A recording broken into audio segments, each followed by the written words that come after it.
Our first job was in January 2008, so that's when the business kind of really got started.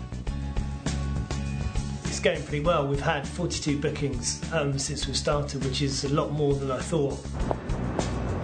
To date, it's been going very well. I've had quite a few new clients in. I'm finding that most of my clients tend to be agencies who need a bit of extra freelance support and also support with pitching for new business. It's going really well. It's one of these things where it's kind of gradual increase of kind of orders and things like that. We run through usually batches of 10.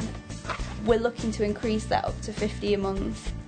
I think there's always worries to start with because you're doing everything yourself, and are you going to get bookings, and are you going to be doing your accounts properly, and there's always kind of worries that come up, and there's things that you never really thought about that suddenly you're sitting there and you think, okay, do I need to have VAT or do I need to pay VAT? And making sure that the gaps between projects aren't too big, that's probably the main concern.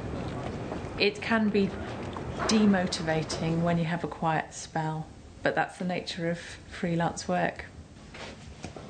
For tax advice at the moment, I've got a tax advisor I go and speak to.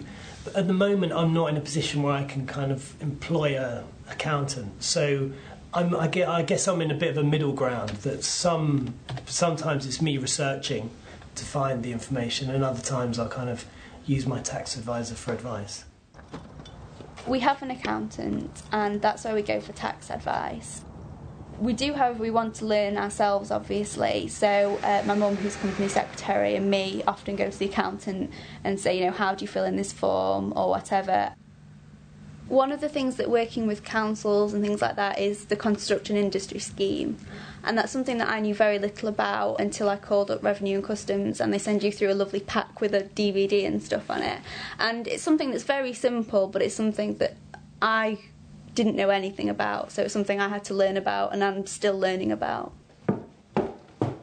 To find information on tax, I go to the HMRC website.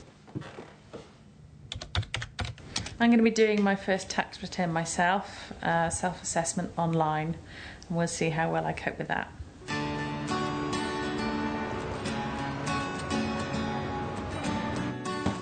Well, my latest piece of news is I've just found out I'm pregnant, 12 weeks, and yes, it does change things, but also it gives me that flexibility because I work from home to be able to return to work, hopefully not too long after I'm able.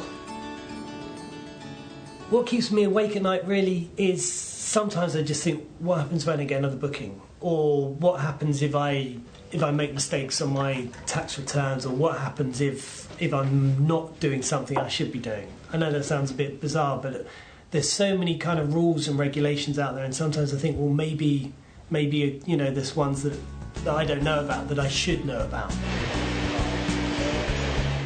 In 3 years' time, I'd love to have the distribution across the UK sorted. You know, every council, every person to know about the stair steady and what it can offer them.